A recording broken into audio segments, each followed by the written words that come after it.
Hi, everybody, and welcome to 6 Months Later, the podcast 180 Days in the Making. In this podcast, we talk to interesting people about their love for Star Trek Deep Space Nine, and then we check in with them in 6 months to see if their opinion has changed, that opinion being that it is the greatest TV show ever made. That is not true. My name is Matthew Shadorn, and I am joined as always by my co-host, Taryn Wordsworth, and I just want to say, don't stop listening to this because I'm assuring you that is definitely not the case, okay?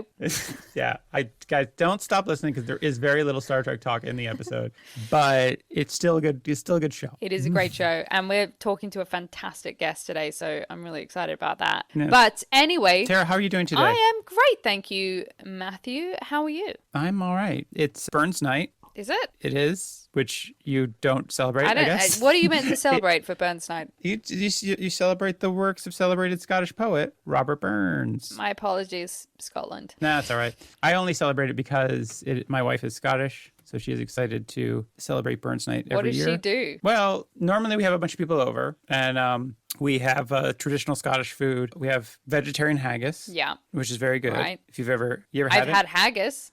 No, vegetarian haggis is better because it's not. Yeah, gross. well, I don't know why anyone would eat haggis or something trying to replicate haggis, but you know, if you want to have a version of haggis that's vegetarian, then by all means, go for It's it. good. It's like a peppery treat. Tastes a lot like Yum, pepper. yum, yum. And then we have neeps and tatties, which is just mashed potatoes and then mashed up rutabaga or turnips, or I think in Britain they call it, or in England they call it swede. Okay. Do you find yourself doing the Scottish accent a lot because it's such a fun accent to do? No, I can't do it. I found out that I can't do it. Oh no, I can do one thing. I can say one phrase in Scottish, and it's slotted spoon. That's it. That's good. Yeah, but I felt like that was the most Scottish. I forget why. I was talking to my wife in a grocery store. We were in Scotland, and she was just like, for some reason, it came upon me that slotted spoon is the most Scottish phrase ever. Slotted spoon. That's very good, Matt. I mean, you genuinely could be Scottish. No, if only I had to say slotted spoon. Yeah, I love a Scottish accent. I can't do a South African accent. I find that really difficult. But the one thing I can say, I have my one phrase, which is, I can't even do that now. I really like my iPhone. I really like my iPhone, which is Your often? my iPhone. I'm saying your that I iPhone. really like my iPhone, and I believe that's how they would say it in South Africa, but I'm not 100% sure. We'll cut that out. So I feel like Australian is very close to South Africa. I don't think so. I think we're closer to New Zealand, but then not close enough that we, I mean, New Zealand says some very strange things. Like our friends from New Zealand, and she was just like, I'm just going to go out on the dick. And I was like, you're going to go out on the what? She's like, the dick. I was like, stop saying that. What does that mean? And then I was like, oh, she means the deck, as in like our balcony. But it was, was the weird at the time. I was like, what is wrong with her? I thought that was like a New Zealand expression to go out on the dick is to just to go out, have a night on the town. No, as in like deck, like they literally say stuff. Yeah, that's why they say six is sex, is it? No, 7. Are we like 6, 7, 8? Anyway. You would normally be celebrating Burns Night. You couldn't tonight, obviously, because of coronavirus. But however, what did you do to celebrate? Well, we had haggis and neeps and tatties. We just didn't have a bunch of people over. Normally she has a bunch of people over. And then she has an extensive Scotch collection, Scotch whiskey. And so she shares that with people. And everybody has a nice time drinking Scotch. Unfortunately, we're not doing that this year because she is still pregnant. Oh, my God. This is the episode that we can talk about that, right? No, we've been able to talk about this for weeks. Have we not? It's this. Yeah. No, I mean, yeah, Wednesday's episode is the episode that we can talk about it in the second part. Oh my God, I'm getting so confused now. Okay, sorry. We're back on the first part again. Yeah. Okay, cool. It's getting confusing. Yeah. We're going like between being 6 months ahead and 6 months behind. And anyway, so we're recording the first half of it. Okay, cool. So... Yeah. It's January 25th. She's about to give birth any day now, which is super exciting. Due date's in 2 days. How are you feeling? We'll see. I'm all right. She's pretty uncomfortable because she has a giant baby and her swimming around in her guts. I'm still processing the concept of being responsible for a tiny human. I don't know, potentially loving that human. Oh, that's so cute. Look at you getting ready to love someone new. That's so beautiful. Don't roll your eyes. Come on. You're a loving human being. That's a beautiful thing. Anyway, so we're not having people over. We're not having scotch because also I don't like scotch, which is a great way for our relationship to work because then I never drink her expensive scotch. Like she would like give me expensive scotch to drink. She'd be like, "Well, do you like this one?" And I'd be like, "It's okay." And I'd be like, or like, "I hate this." And then so I was just like, eventually I was like, "Stop giving me scotch because I'm not gonna appreciate it, and you're just wasting good scotch on me. I'm gonna go back to like drinking beer and just like pure grain alcohol, whatever." So, anyways, so yeah. Did you feel inspired by Andrew's book? Where obviously we're about to speak to Andrew Steele, who's written this book, very amazing book called Ageless. And I was just wondering, did you feel inspired to make any changes to your life because of it? Well, I haven't finished the book, so I haven't gotten to the part where I can change my life. Well, right now it's a lot about how they get worms to live longer. But it's still deep in that But then, section. like, for instance, with the stuff of like dietary changes or restricting diet and stuff, do you think if that does actually genuinely affect aging, would you change that, or would you just be like, you know what, I'm just going to enjoy my life, and if it's shorter, who cares? It is a difficult thing, right? Because it's like, well, if I could add, like, how many years would I have to add to my life to like never have pizza again? Right? Yeah. Like, what would that number have to be? And I feel like that number would have to be conservatively 50 years. Oh my God. Yeah. I mean, pizza is a joyous thing, but we've been making pizzas with sweet potato bases and. All right. Yeah. No, you're a good friend, Tara, so I'm not going to tell you to go to hell with your little sweet potato bases. Okay, fine. Yeah, I don't know. I mean, yeah, if some of that stuff works at the margins, I don't know. It depends on like how much. I mean, I think being healthier in general is going to extend my quality of life in ways, but like, I don't know that if I'm going to change. I don't know. It doesn't feel like there's anything I'm going to do that's going to change. Like if I'm going to die at 75 versus become like a septuagenarian or whatever, like it's not, or like a octogen or centenarian or whatever when you're 100, whatever the word is when you're 100. Centenarian, is it? I can't remember. Centurion. But yeah, have you been inspired by the book to make lifestyle changes? I have actually. And I was also, after speaking to Isa Bonacera on Saturday. I feel really like after her incredible weight loss and stuff, I've definitely cut out sugar the last couple of days and been eating less wheat and carbs and less coffee and stuff. I've not had I've hardly had any alcohol, and basically I'm just very unhappy now. Yeah.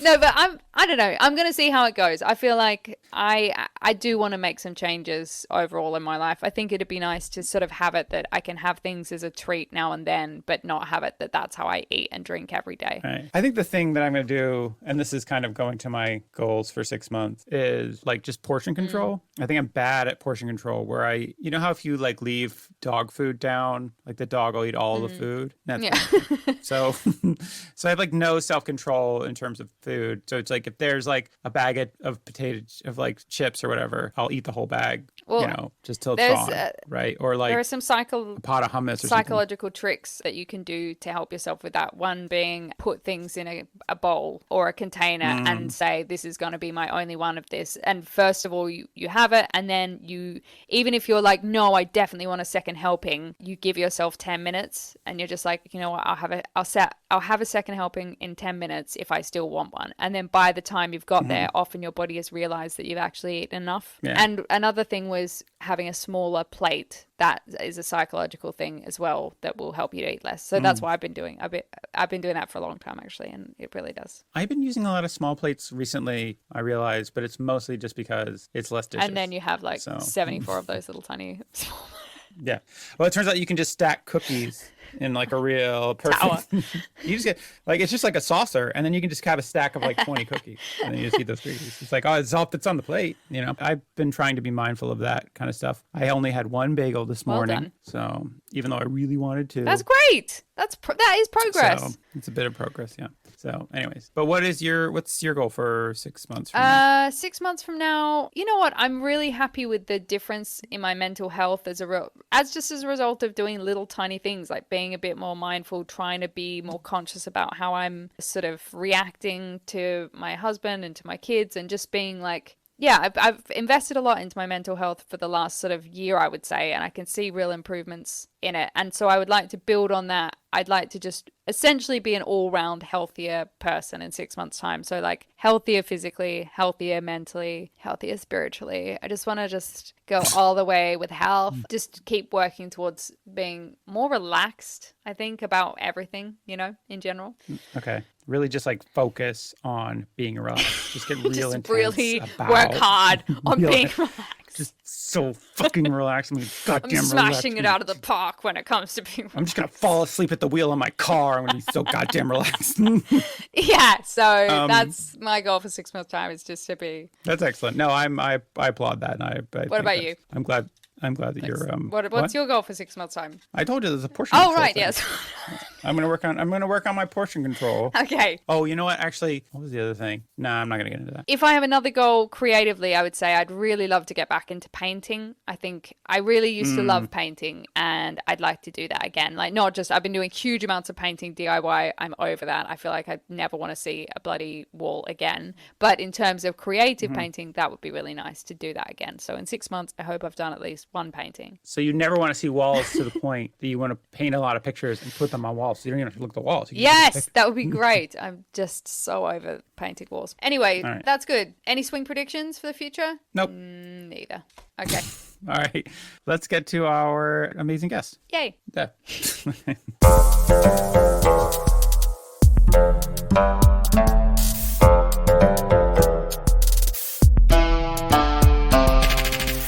Welcome to the show, scientist and best-selling author of the new book, Ageless, Andrew Steele. Andrew, how are you doing today? Oh, I'm good, thank you. As good as can be expected in the sort of locked down, grim, wintry circumstance. Had a bit of snow yesterday, which cheered me up a bit. Oh, that's Oh, nice.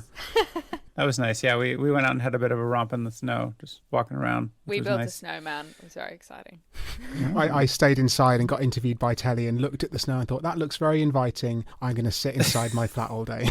What telly were you being interviewed by? Yeah. Oh, what was it yesterday? I'm going to actually have to look in my calendar to remember what it was that I was doing yesterday. Really I got big time a phone here. call at 7:30 p.m. that I had completely forgotten by an Australian radio show. And I was like, oh, hello, yeah, I'll talk to you, no problem.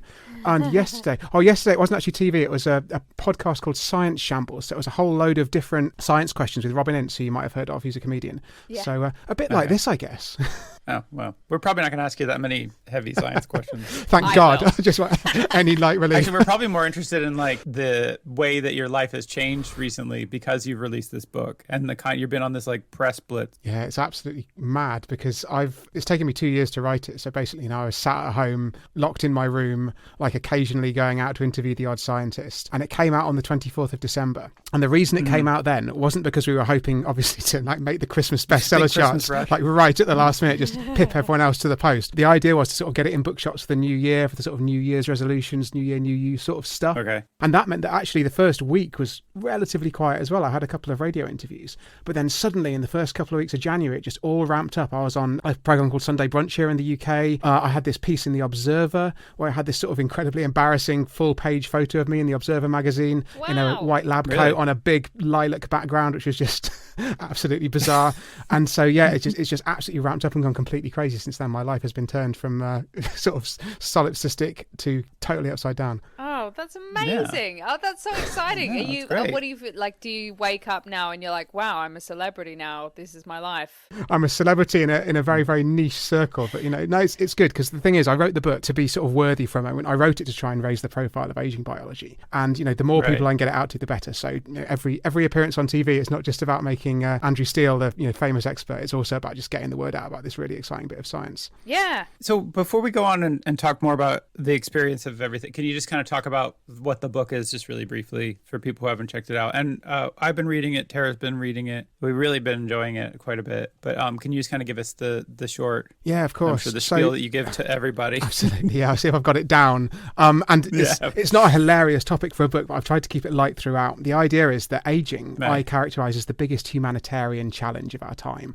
And so it is, it's responsible for things like cancer, heart disease and dementia, all the biggest killers in the modern world. But what's really exciting is that we've got a lot of scientific scientific experiments in labs that can show us that we can slow or even reverse this process. And that means we could potentially look to like slow or reverse the progression of diseases like cancer, things like frailty, but also the things like wrinkles and grey hair, the superficial signs of aging. And all of these things can be slowed down by understanding that aging biology. So that's what I really want people to know about. Okay. I was blown away. I just even like when I was, because I'm almost at the end, almost to the end of chapter 10. So I'm like right towards the end. You've almost made it. Yeah. And I'm really disappointed that I didn't manage to finish it before this, but I have 2 toddlers and they have been highly demanding.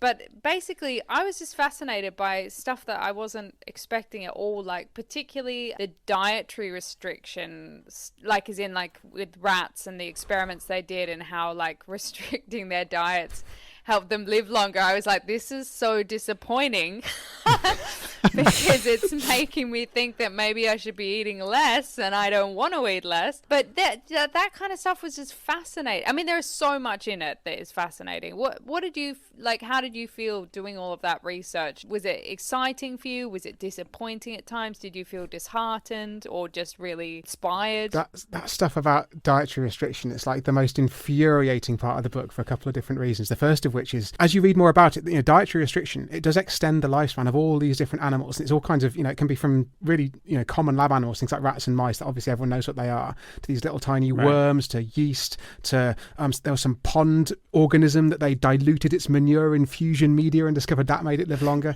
So this sort of hugely expansive selection of the tree of life. If somebody diluted my manure infusion, I would live longer too. And what I found as I was reading all these things, you just think there must be like some optimal diet out there that if only I could find the exact right combination of things to eat and maybe not too much of them, could I live like dramatically longer than other human beings? And on the other side of the coin, apart from the manure infusion media, that was perhaps the one exception, reading about all these studies just made me so hungry. You'd be reading about these chimpanzees or these monkeys rather that were eating these pellets of compressed protein and sugar and fat, and you'd be just like, feed them to me right now, pipe this stuff into my veins. Compressed protein. So good. But I was really interested because I've heard about stuff like with eating disorders that when someone, obviously really severely restricts what they're eating, they lose the ability to reproduce. Like women who have it can't get pregnant, like if they're suffering from anorexia and that sort of thing. And then I found it really fascinating that, I mean, that seems to go hand in hand with so much of the research is this ability to reproduce. It's almost like it's like our bodies make us age more when we can reproduce, almost as it's like because it's more important, the body considers it more important for us to reproduce than for us to keep living. Yeah, I found that very interesting too, that your body's kind of working against you. And evolution just does not care. Yeah. It just sees you as like a vessel for sperm or babies, and there's this sort of constant battle within our biology to try and basically get as many kids out as fast as possible in order to pass on your genes. But what that means is that your body is quite happy to let you degenerate into your old age as long as you've had a chance to pop out some kids first. So there are some experiments where they changed the genetics of worms, and what they found was, in the first experiments they did, they found that the worms lived longer, but they also reproduced much less, and so it did seem as though this trade-off was preserved. But what's actually really exciting is they've then done subsequent genetic experiments, and you can preserve both of those things. So you can have worms that carry on having babies until late in life and also live longer and healthier, and that applies across other animals as well. So fascinating. But do they find that if people live longer, and I haven't finished the book, so maybe this isn't the end, but people live longer if they don't have kids then, or there doesn't seem to be such a connection. Like it's not as though you can just put off having children and therefore live longer. And there are also trick your body into exactly.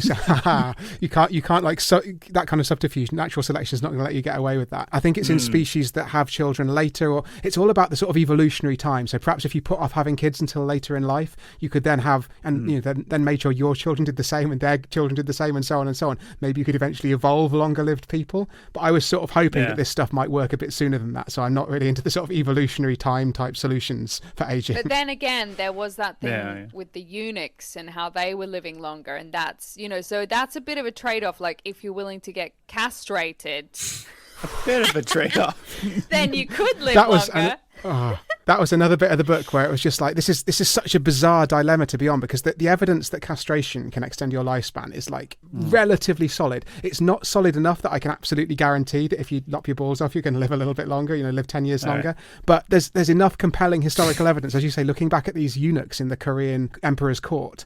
You just think this is crazy, because it's well within my power to lop my balls off. Like, that isn't a medical intervention. I could probably, my wife's a doctor. I could probably get her to, bring home some anaesthetic from work. We could probably come up with a, relatively hygienic way of doing that. And if it would give me 10 years of extra life, is that a trade-off I'd make? It's so sort of weird, but it's just bizarre to know that option is there, and there's like nothing actually stopping me from doing that experiment. I feel like there's a lot of stuff. I find it fascinating. Yeah. If you got that 10 years of life at any point where you took your, like maybe when you're much older, right? You could like right now I'm not using them every day, but I need them every once in a while. They're nice to have, aren't they? And yeah, I might have another kid. I don't know. It's just...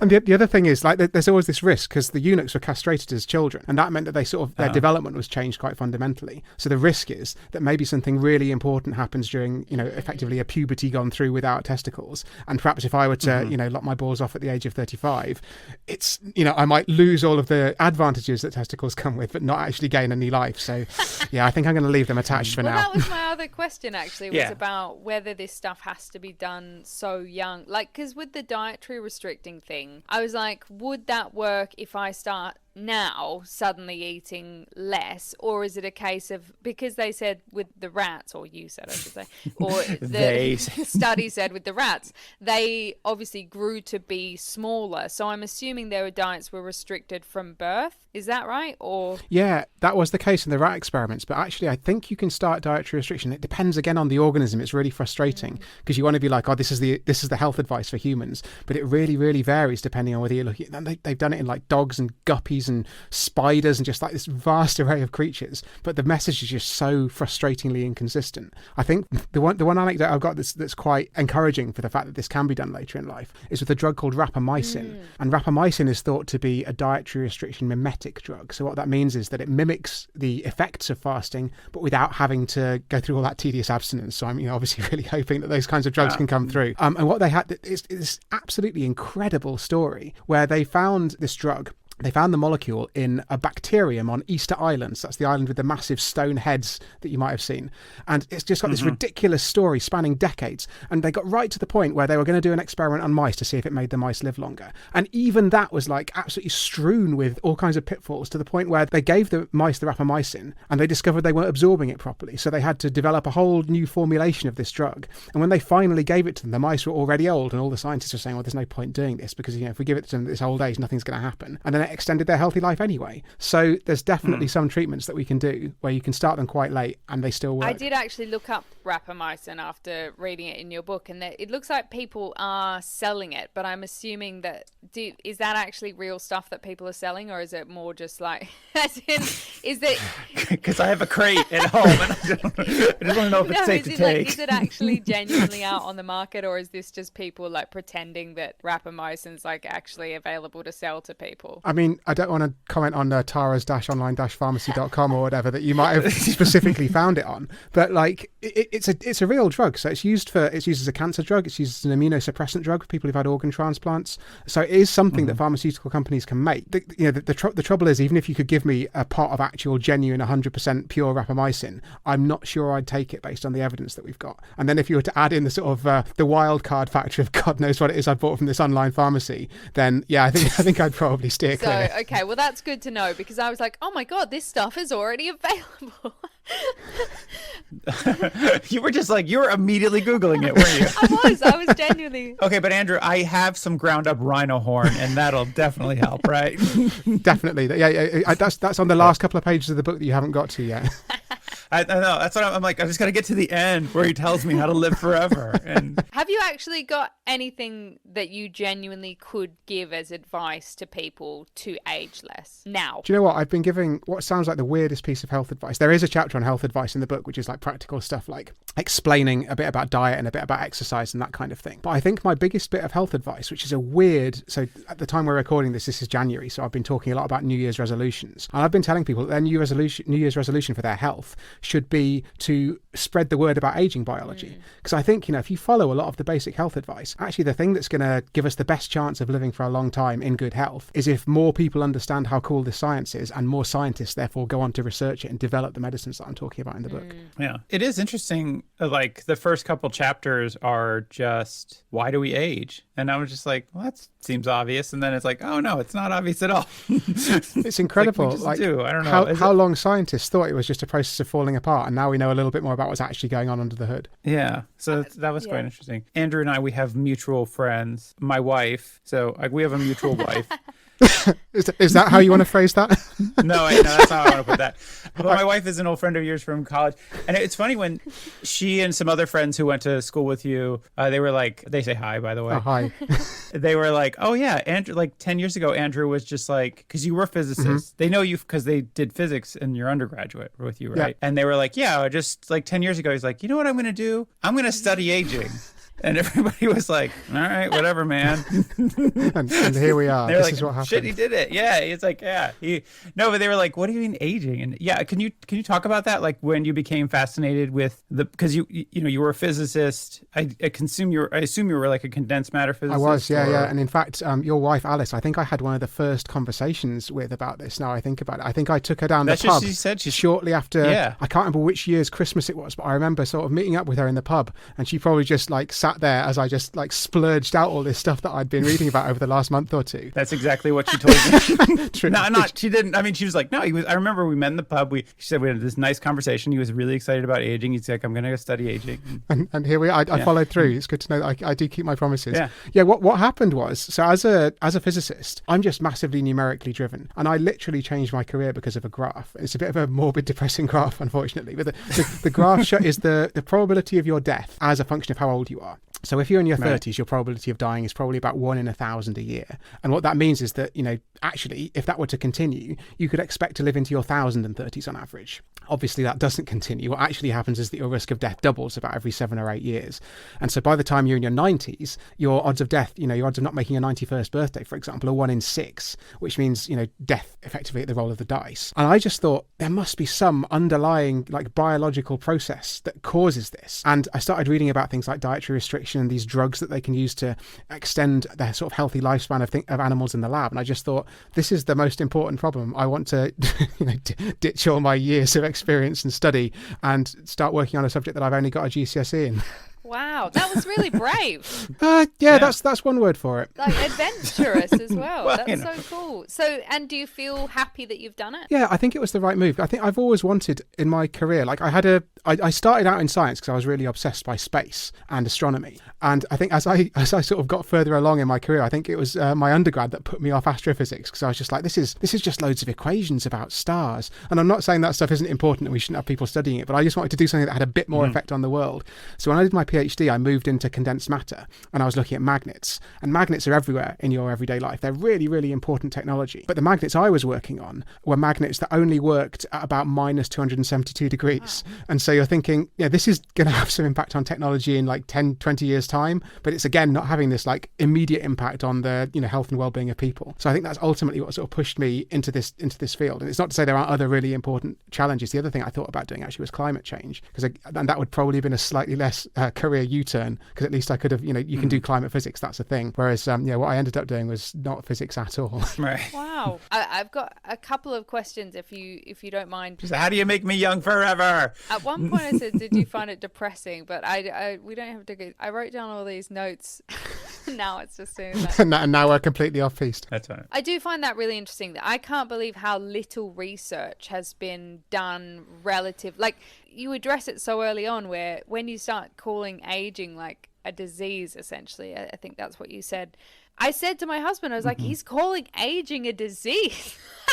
And it was such a funny, like, it was such a strange way to think, because I was like, what is it? And it is a real, like, it's basically like, not only did you do a U-turn in your career, it's kind of like a U-turn for everyone in terms of their way of thinking. It's like we have to literally change the way we think about aging and the human life. That's pretty huge. It is. And I think, like, as I said, like, I'm very numerically driven. And I think once this case was sort of laid out in front of me, I was instantly convinced just by the sort of undeniable logic of the thing. But I can equally see why a normal person might go, this is actually quite strange. Aging is something that you literally have a lifetime to come to terms with. And yet now I'm saying it's the greatest humanitarian challenge. Like, what about war? What about poverty? Well, of course, those things are still important, but actually there's one that's hiding in plain sight, which is, effectively wrinkles and grey hair. Yeah, because it was kind of just like everybody was like, oh, aging, it's just, what are you going to do? And so let's focus on like all these other things that are basically symptoms of aging or made, exacerbated by aging. Things like cancer and heart disease and whatnot. So it's like, you're like, no, let's get to the heart of why our bodies fail. And if we get to that. But on some level, don't you think that we should no longer exist at some point? Like, I know that you kind of say that in the book anyway. Like, it's not like we're not going to die ever. It's more like it's halting that aging process.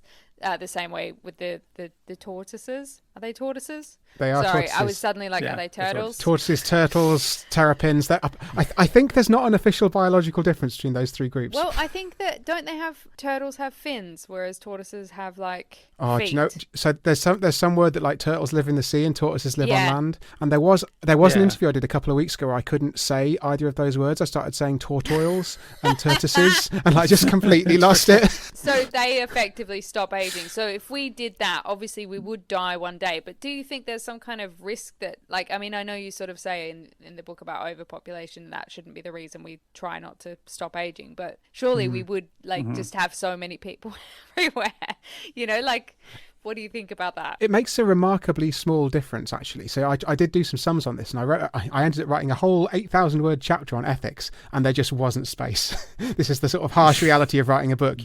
My first draft was like 130,000 words, and the one that you've just read most of is about 98,000. So you just have to, you have to kill your babies, ironically, for a book about trying not to die. And what you find is that if you work through the maths on the population thing, I did a calculation where I assumed that we literally cured death, and as you say, we're not hoping to cure death. That's not, I mean, we could perhaps hope to do that, but it's not something we can realistically achieve. If you literally cured death, it would only add about 0.75% a year to human population. And that's not nothing. Obviously, that adds up over time. But when it comes to solving a problem like climate change or pollution or land use, I'd far rather find other ways to solve that. And even if you were in a situation, I talk in the book about reversing the question. And this is can seem a bit strange, but imagine we lived in a world where there wasn't any aging and we had 20 billion people on the planet and there was massive overuse of resources. Like, you would never invent aging to try and solve that problem. If you eventually did come to the conclusion there's no other way apart from killing people, which it sounds awful to even say out loud, you wouldn't then do that by this like 20-year process of horrible degeneration. That's true, yeah. The other example I give is about dictators. So one thing people often ask is, won't dictators live forever? And you just think, imagine you lived in an ageless world where, everyone was living for, they had this negligible senescence like the tortoises. Their risk of death didn't increase with age. Like, who would invent aging to take out a dictator? Even like these CIA plots, that just sounds like the most absolutely absurd idea the CIA could have. I've got this idea. Why don't we, to take out this dictator, make everybody in the world suffer for 20 years from diseases like Alzheimer's and cancer, and eventually it'll take this guy down? And you're just like, no. I guess what we could do is we just all get to live a happy, healthy life until we're like 150, and then we just all take a pill at that age and just die very quickly.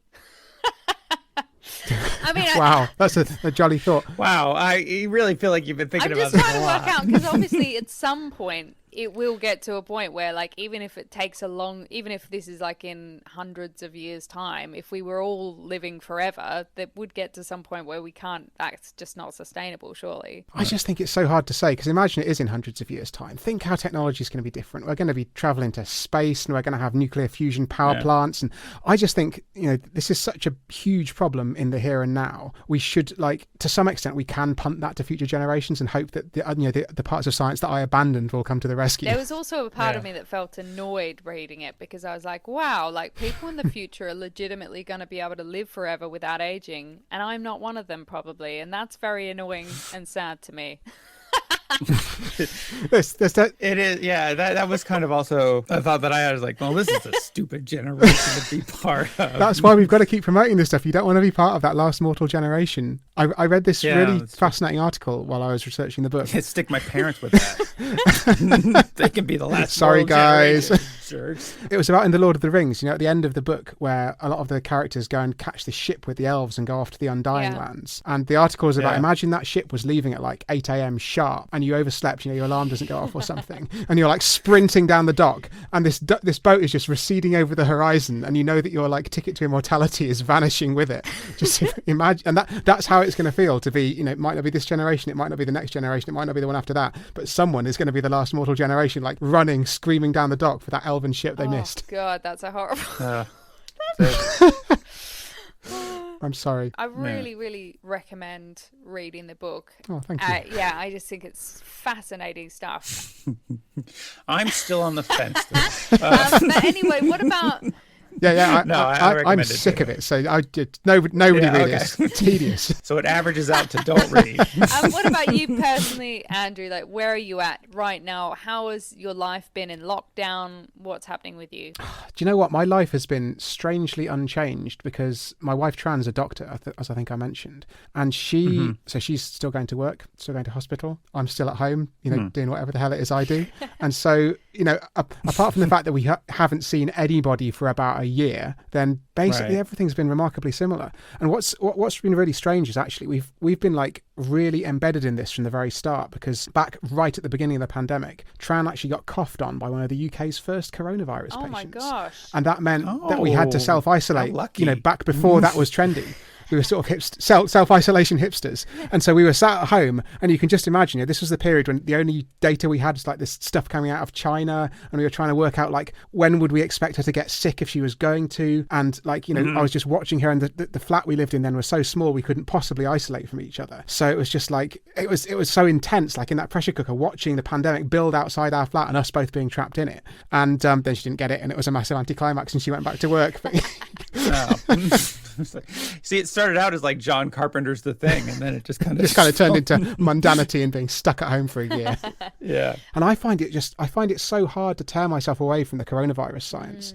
When all this, when all the vaccine stuff was coming out, that was really fascinating. Back early in the pandemic, I was just reading like scientific paper after scientific paper. My first draft of was it the first? No, it must have been the second draft at that point. But anyway, whatever draft it was I was working on of the book was delayed by about 2 weeks because I basically did a big old timeout to just read about coronavirus for a fortnight. So that's the overarching theme, has been that I've learnt a lot of virology and epidemiology. I'm one of those cursed Twitter armchair epidemiologists. Well, I found it really interesting how obviously you've put the coronavirus references all throughout the book. Did that take a long time? Because I'm assuming you'd written most of it before. Yeah, in fact, that second draft that I talked about that came after the 2 weeks of like intense coronavirus reading, I think at that point I literally didn't have a mention of it in the book, and I submitted it anyway. And obviously my editors sent it back to me, and they were like, well, most of it's quite good, and there are these few little things we'd change. Why the hell have you not mentioned the massive global pandemic, which is hugely relevant to what's going on at the moment? And I was like, yeah, fair enough, good point. All right, I'll stick in a few references to that then. And actually, it's just so relevant because, as you said earlier, aging's this really invisible thing. But because coronavirus, we're all poring over these statistics every day in the bloody news. It's all the same thing. And it shows us that old people are just so much more vulnerable to this than young people are. So it's basically aging writ large. Yeah, it was brilliant the way you managed to and it also makes it feel really like when you're reading the book, you're like, wow, this is right now. Like it's got that real like relevant in this moment feeling. So I think it was probably a good thing that your agent did say that. Yeah. The first time I came across a reference of coronavirus, I was like, that's my life. It's talking about me. you are in many ways the hero of the book. I was like, oh, this is a real hot off the presses. I feel like he gets me, Do you know what? It's so challenging though. When I recorded the audiobook as well, and like as we were doing that, literally I was changing things because news had come in, because I talk about CRISPR at one point, which is this gene therapy technique, and I was like, oh no, that was awarded the Nobel Prize, like that was announced a week ago. So as we were recording the audiobook, I wrote a sentence like live. It's about as exciting as it gets when you're shut in a studio for a week. But I wrote a new sentence live, and then we inserted that into the book just before the print deadline. So we've got to mention the 2020 Nobel Prizes as well. Oh, amazing! So you've been doing a lot of press. That's kind of a new experience for you, I assume? Yeah, pretty new. Like this intensity of it is definitely new. I've chatted to the odd journalist in the past, but this is like a whole nother level. What has that experience been like? I mean, It's been largely good. I do quite enjoy it. it's a topic that I really care about, which makes it easier. And I've only Right. had one interview that felt a little bit like a hatchet job, where the journalist like was very cheerful as he was interviewing me, but then when I read the piece back, it's not entirely negative, so let's not to completely mischaracterize it, but there was one point where he describes me as explaining these ideas behind aging biology with a Frankenstein smile and eyes like dinner plates.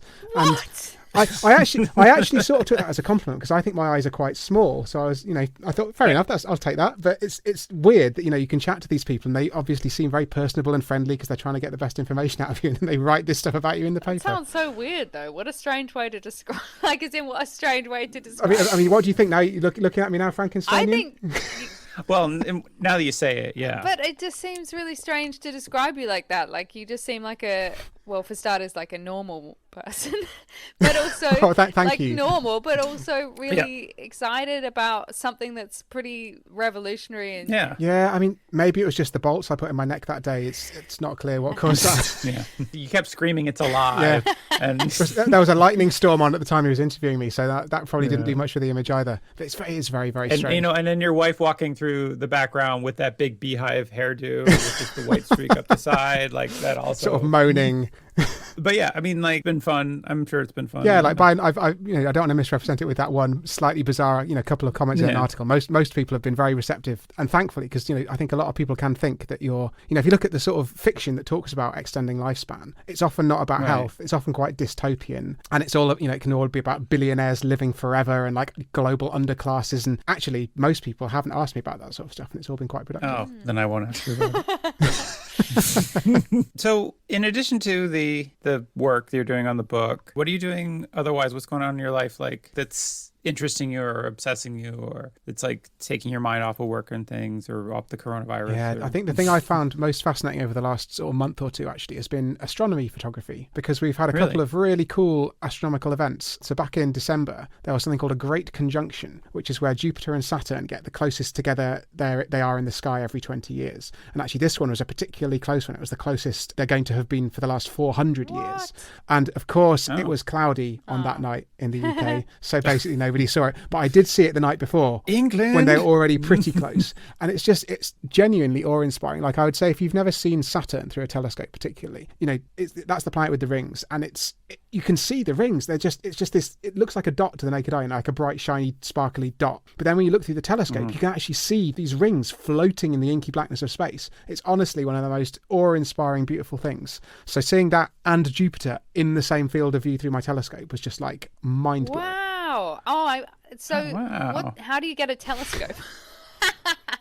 Oh God, I've got you this. Just get them on the internet, Tara. I've got this completely overspec'd telescope. I'm so glad that I have a tolerant other half, because I bought this thing it's called a Dobsonian. What that means is it's got a massive mirror. It's 25 centimeters across. So I'm talking of dinner plates, things that are the size of dinner plates. It is about the size of a dinner plate, and then it's at the bottom of this meter-long tube. So it's this huge. It's like a massive pipe. And what that's best for is taking to a really dark place and gathering loads and loads of light. And that means that you can see like galaxies and nebula and these like really deep sky objects. However, I live on the outskirts of London where the light pollution is absolutely appalling. So I'm using this like totally enormous telescope to look at planets, for which it is entirely unsuited. But luckily it does just about do the job. I'm going to get one. Well, I won't be getting that because that sounds very expensive. No, I would recommend a smaller one. I would get a smaller one because my son is obsessed with space and literally lectures me on it all the time. He like told me off good. That's the gateway. About the sun the other day and said that it was a star, and was telling me about how the moon is made of rock. I mean, he's only 3, so I feel like he's really like, it's a passion for him. So I think getting a telescope would be exciting. And I think that's very much, if you set him off along that path, he'll want to become an astrophysicist, then he'll study condensed matter, and before you know it, he'll be working on aging biology. So yay, time honoured. So he can watch me be the last mortal generation. as he develops the pill that saves everybody else. Yep. So you're taking pictures. I thought it was like, you're just like looking in books of space photography. Like you're taking your own pictures. In fact, I think 2 nights ago I took some pictures of Uranus. So let's just get those jokes out of the way immediately. Hey, we don't want to talk about that on the podcast. Yeah, Uranus actually looks quite beautiful through a telescope. It's this tiny little. Okay, we got it. So it's a tiny little circle. Let me finish. It's a little sort of blue-green dot in the sky. Oh God. So sorry. Oh dear. See, keep talking about Uranus. I tweeted yeah. this picture of Uranus, and it was quote tweeted by Chris Lintott, who's quite a famous astronomer, and he said, if you want to go out and see Uranus tonight, brackets, I know, close brackets, then this isn't a bad time to do it. And it's just like, even the pros, unfortunately, break down to like fits of laughter when this comes up. Do you think that there's like at the big astronomy conference every year, they're like, seriously, we should change the name, right? Like, is this the year we're going to change the name? I really enjoyed, there was a period when they were thinking of renaming it, but not renaming it, they were thinking of sort of altering the pronunciation to Uranus. And you're like, that's not a great deal better. It still sounds dodgy. Sounds more like some kind of urinary tract infection then. Yeah. Okay, we need to, we've been this has gone really quick. I had no idea we've had you for so long. I'm so sorry, Andrew. We have to get, That's quite need right. to get on to your predictions for the future and stuff. Is that okay, Matt, or did you have anything else for the present? No. So what's next? What's going on for you in the next 6 months? Like, what are your plans or your goals? What I thought was, I'm a freelancer, so I thought I'd use you guys sort of as my line managers, because I have no one to check in on what I'm doing. I could just sit at home in my pants all day. So what I'm going to do is I'm going to set some OKRs, some objectives and key results, and we're going to come back in 6 months and see if I've achieved them. So number one, and this is the key, not get COVID. Right. So obviously in my favour, I work from home. In not my favour, my wife's a doctor. So we're going to have to see how those two things play out, see if I can make it through to the, and ideally I'd love to get a vaccine, but obviously that's sort of out of my hands. Has she been vaccinated? She has, yeah. She's had her first jab. So that's again, another point in my favour. Might be a little bit of help. My second goal is to learn to live on Eastern time, as in US Eastern time. And that's because the book is coming out in America on the 23rd of March. And so I'm hoping that if there's a lot of media stuff going on there, I think Pacific time might be taking it a bit too far in terms of being antisocial. And I've got sort of a sub goal of that objective is to understand time zones. And I'm sure you guys, you've got family in other countries, you're probably much more familiar with this. My wife's German. Yeah. I can deal with like plus or minus 1 hour. That sort of makes sense. But what I'm doing, I did an interview the other night on Australian telly. It was going out at 10:30 Aussie morning, and I was being interviewed at 11:30 p.m. UK time, and I was sort of sat there in my jumper, and outside there was that big storm a couple of nights ago, so there was this, like, it was blowing a gale, there was rain like lashing against the windows, and all the Aussies are probably sat at home watching the morning show in their thongs, like thinking, oh, this is lovely, watching this poor British guy like shivering away with this gale blowing outside. So I'm going to try and I want to get my head around time zones and seasons, because I just find that like completely incomprehensible. You know, one of the things we've learned from this podcast, because we interview a bunch of people in America, East Coast, West Coast, no central time zone, those people know what they did. And it actually is much easier to do interviews with people across the country, or to people in America, because like if you want to do a morning show in the UK, you got to get up in the morning. Mm-hmm. But if you want to do a morning show in America, you just rock up at noon. Yeah, and you're fine. I'm really worried if I'm on anything even vaguely late night, even vaguely West Coast, then I don't even know what time that is, and I don't want to know. Oh yeah. That's where you might run into if they want you on after 5 o'clock on the West Coast, it's going to be bad news, man. My third goal isn't really a goal, it's an aspiration. It's just summer, because like as we're talking now, we've had such a grim winter, and like quite apart from coronavirus, it's just been so grey. As I said, it did snow a couple of days ago, which was nice. I just like, especially as an astronomer, you really notice this, like how often it's cloudy in southeast England. So I'm just really looking forward, if we're still going to be locked down, to some nice weather. Oh my god, yeah, that'd be great. Okay. Simple goals: not getting coronavirus, getting on East Coast time, got the launch of the book in America, and then summer. Are you working on any new projects? Or are you just kind of focusing on pushing this one out the door? And yeah, I'm just like fully doubled down on book publicity at the moment. I had this wonderful plan back when I stopped working full time as a scientist and started working full time writing books.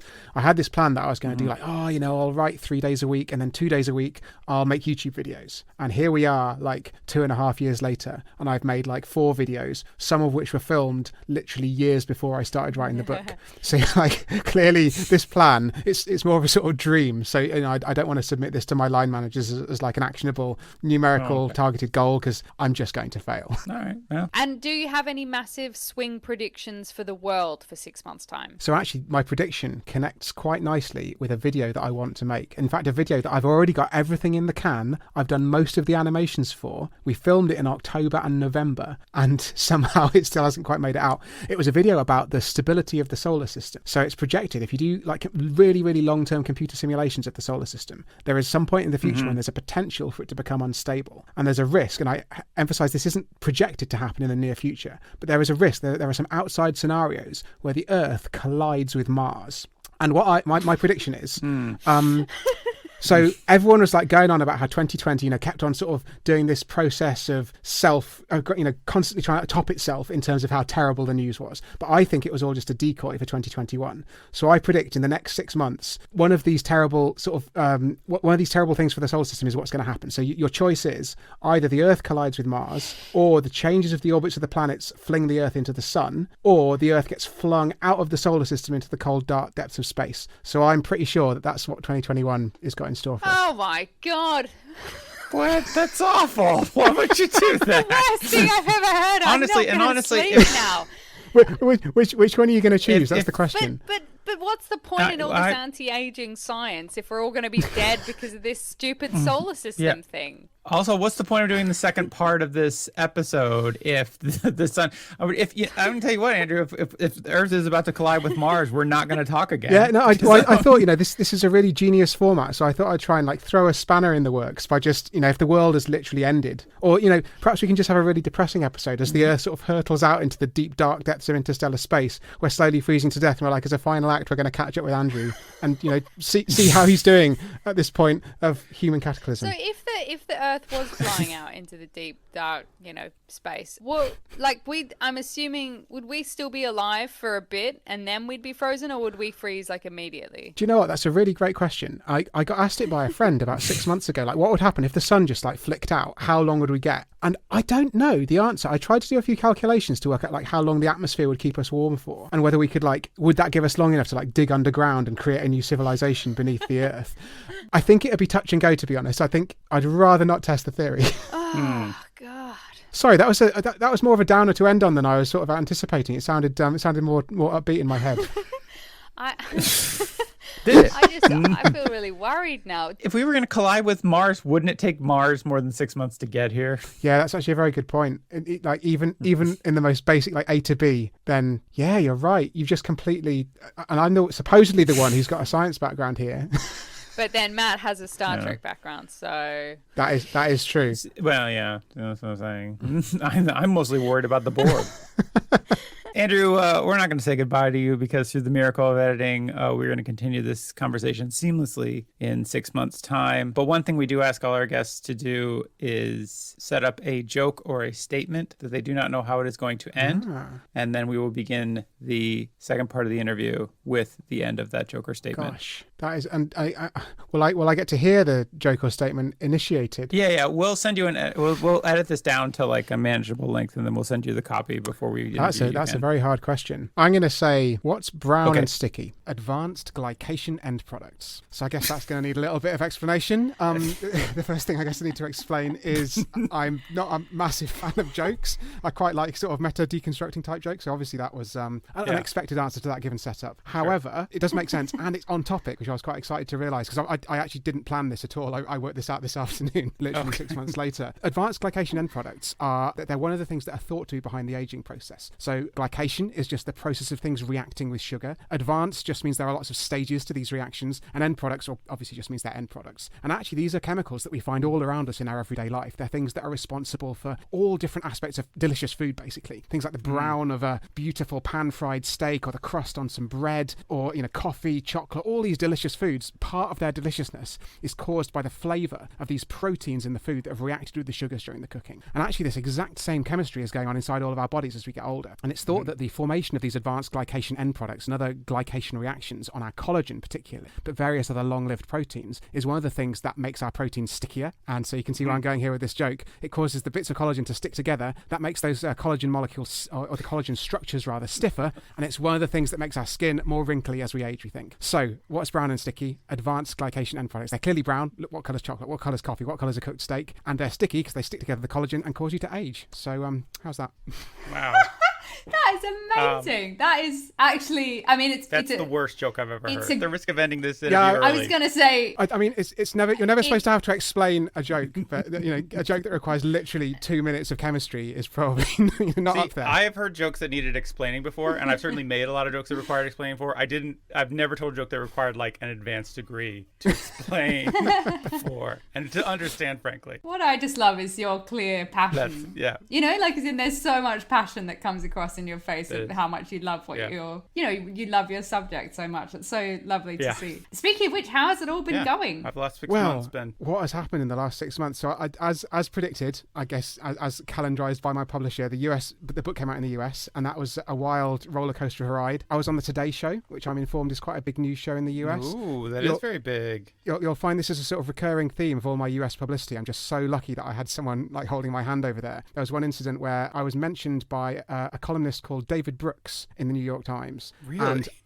so you see Matthew's saying that. I sent my editor and my publicist at my publisher an email being like, oh, I got this Google alert. It says Andrew Steele, Ageless, has been mentioned by this. There's some guy called David Brooks. I think it's in the New York Times. Should we send a cease and desist for this? and they were like, oh my God, that's amazing. So obviously this has been a real theme of the American stuff. I've just got no idea what is a big and a small show. And so I've had to sort of calibrate my excitement based on my editor in the US. And apparently that's quite exciting. So I was pretty pleased with that. Yeah, the Today Show's big. That's a lot of people watch that. I mean, it's on for like 10 hours a day, every day. And in fact, I had a message on Facebook from one of my sort of acquaintances from school, someone I literally haven't spoken to since leaving school. And he's apparently now a lawyer somewhere in California. And he was like, I was just having my cereal and whose ugly face appeared on on the TV screen but yours. So, that's real fame. Wow. That's great, yeah. That's so cool. So on the Today Show, did you like appear on it in terms of, were you videoed or anything? Yeah, so the idea was, it was, as with everything COVID related, it was a remote interview. So this was in my front room. My long-suffering wife was my tech support, stylist, producer. And so, she was performing all these functions behind the camera. And essentially, they did a remote interview from my sofa. Your wife, who we should again reiterate, is a medical doctor. Yeah, I mean, she's just... And you made her hold the boom mic during your interview. She's ridiculously overqualified. I'm just really glad when she is literally my stylist. I'm not exaggerating. I haven't been for a physical haircut at a hairdresser since the start of the pandemic. So she's this wonderful work you see here, that's hers. And thankfully, she doesn't charge me locum doctor rates, because otherwise I'd have a massive sort of haircut shaped hole in my budget. So how did you feel though when you're being interviewed? Like, do you feel nervous? A little bit maybe, but I mean, we're interviewing him right now. This is awful.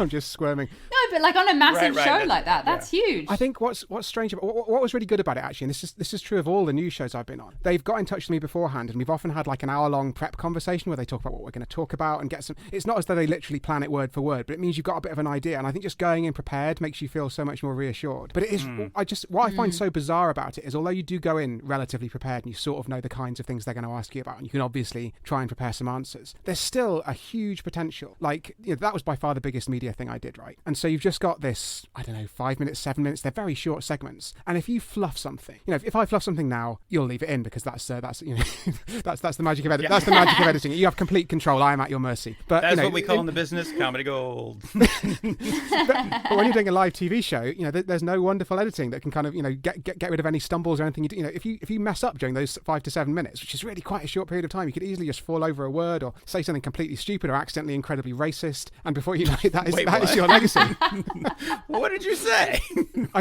Thankfully, nothing. It was all fine. But I just find it quite amazing, like how your sort of career as a new author depends on these really short things going seamlessly, and there's just so much. The trouble is, as a sort of mathsy, physicsy sort of background person, what I'd like to know is, if I did that interview 1,000 times, what percentage of times would I, accidentally say something incredibly racist? And I just don't have I didn't screw up this time, but does that just mean I got incredibly lucky, or is that the norm? And I've just got no idea. And I just find the whole sort of, when you start viewing the universe through this probabilistic lens, that everything that happens kind of happens by chance, and you're trying to observe this distribution of probabilities that you can't really see. I mean, you can see how I started. Maybe I wasn't nervous, but maybe I just massively overthought it from a mathematical perspective. Yeah. I think as long as you're on there going everybody should live longer except the French, right? You've missed the mark. Yeah. So, I mean, you've done a lot of interviews now. It's like the Today Show was your first interview. So you've had a few practice runs before you hit the major leagues, right? Yeah, definitely. And I think it just, the amount of times you end up obviously saying basically the same thing over and over again, you really get that really, really tight. So I think that was a blessing in a way, that big interview came after so many other interviews. And actually it took a while for them to get around to interviewing me. So there was about a month between the book coming out. And obviously ideally you want everything to be in, there's this sort of, it's sort of meaningless really. What is publication week? What does it matter? It's just an arbitrary date. But you sort of want everything to be in publication week. But instead it took them about a month to fit me into the schedule, because obviously I'm not as famous as some other people might be. But I think during that time it was just really fortuitous that I could practice practice my answers a few times before doing it in front of however many million people. Oh my gosh, yeah, that's huge. I think I know exactly what you mean though, because the number of times I have fears that I'm going to do something that is not who I am at all. Like, it's not like exactly as you said, it's like, it's not like I would ever want to say anything offensive, but I always feel like if I'm in a situation like that, like what if I say something awful that's not, actually reflective of me as a words human are being. really complicated, and the number of combinations and permutations, again, I'm coming at this from an incredibly statistical perspective, but the number of permutations of words there are and the number of ways they can be interpreted is just absolutely vast. So it's so easy to imagine saying something that is completely innocent and fine in your head, but then suddenly you've broadcast your overt hatred of the French to 15 million people. Yeah, like it is a big fear. It's like, what if this is the moment I go totally insane? What if this is the time? What if the pressure just finally gets to me here on the Today Show and I just start just saying who knows what? What if I just freeze? And also, I mean, the pressure on like the whole tech setup. It's my camera, it's my internet connection, it's my computer. Like all of these components, which they're probably battle tested if you're an actual broadcaster. But when it's your poor, long-suffering wife and you who've assembled this, from string and rubber bands, it's just there are so many things that can go wrong. It's very exciting. But that's good. Oh man, so awesome. And how's it been going in America, the book? It's been going well, yeah. I mean, it's really hard to tell because I haven't seen any like hard sales figures yet, but they seem happy with me. My publisher seems happy with me, which I guess is the most important thing. That's good. So the publisher still answers your phone calls. Exactly, and that's the sort of key metric of success from my point of view. Yeah. You haven't gotten a giant crate which is like, here are all the unsold copies of your book. Take them, we don't want them. With American spellings even worse. Oh my gosh. Oh no, I've accidentally said something incredibly racist against Americans. See, it's so easy. I find British spellings silly, and I'll die on that hill. I'll be like, why are you throwing in so many extra U's? What do you think, you fancy Britain? You think you're better than me, Britain? You're not. Well, do you know what my biggest complaint is? Aging literally contains the word age, apart from in America where it's agging. Agging. Is it? Oh. Yeah, there's no E in aging in America. It's just absolutely mind-blowing. So that's the single biggest change. I think that, when my American copy editor got hold of the text of my book, it must just have been like control replace aging with agging. No, I never realized it. Oh my God. Yeah. I've never even thought about that. That's that's really funny. If that's the thing that stops us curing this terrible thing, that's afflicting all of us because there's a sort of mutual incompatibility of language across the Atlantic, then... Right. Like over here, they're like, why are the Americans wasting so much time trying to cure something called agging? I've never even heard of agging. and this guy's calling it the greatest humanitarian challenge? I feel like I would have heard of this agging. Anyway, crazy Americans. So your predictions, just really quick.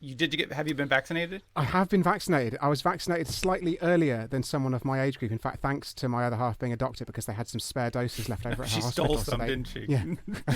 She was seriously contemplating nicking them from the sharp spin, but it was completely above board. They had a few left over, so they gave them to like friends and family of people, of nurses and doctors and stuff. Oh, nice. So that was exciting. So I haven't got COVID in terms of my key results. I've managed it, but it's been such a roller coaster, the pandemic in the last few months, hasn't it? Because I remember when I'm listening back to the previous half of the podcast, I was so excited about getting my first dose, and I think even at the time I got it, when it went into my arm, I was really excited about having that first dose because at the time all the data was like, you get your first dose and you've got to have your second dose. It's important, but it reduces the chance of the really severe outcomes quite a lot, and I was pretty cool about that. And then just as I got my first dose, that's when the Delta variant came along, isn't it? And suddenly the first dose was all but meaningless, and so it all went out the window. And what happened at about that same time was that I had my first and so far only live book event of the year at the Cheltenham Science Festival at the beginning of June. And I actually just looked back at the numbers, and the Delta variant was 95% of UK cases, something like that by that point. So I was sat in there, like the first time I'd been in the proximity of any other humans without wearing a mask for like 18 months. And they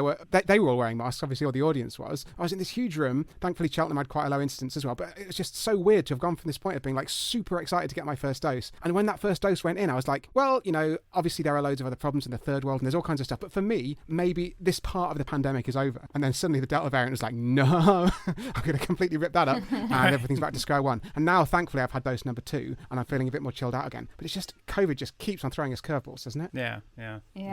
I mean, I felt really excited when I got my first dose. And then 2 days later, they're like, AstraZeneca, killing young women with blood clots. And I was just like, oh, for goodness sakes. Like, I literally just got the AstraZeneca. But, I think I was still super grateful able to have it, and I am fine. I've had both doses, but I do still have moments where I'm like, maybe I have a blood clot in my leg. But I think with all that stuff, I think the media has done everyone such a disservice, because it's far more likely to get a blood clot if you're on the pill, or, you know, like, as in there are so many things where they've blown it so far out of proportion. And if they compared it to stuff like the pill, you wouldn't have this sort of thought of like, oh my God, I could die if I get, you know, like, I really think that actually, I think the media should take some kind of responsibility for the number of people saying no to the vaccines of it. Thankfully not here so much, but definitely in Australia. Yeah, Australia's having real trouble, isn't it? And I think that not just the media, but the world leaders like banging on about how terrible the AstraZeneca is. Like, what did Macron say about it? Something like it's borderline ineffective or something, just something completely ridiculous. Really? And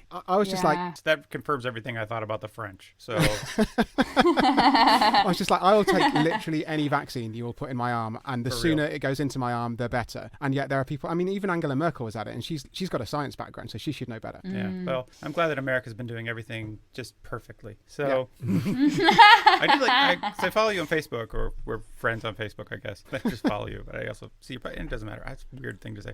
But I saw you were posting some graphs, some interesting graphs. You were doing a lot of data analysis on COVID numbers, and that was actually quite terrifying. But is that... Yeah, I put those graphs on Twitter, and someone commented under it, you're just such a bundle of joy. And I was like, I would rather be a bundle of fact. Yeah.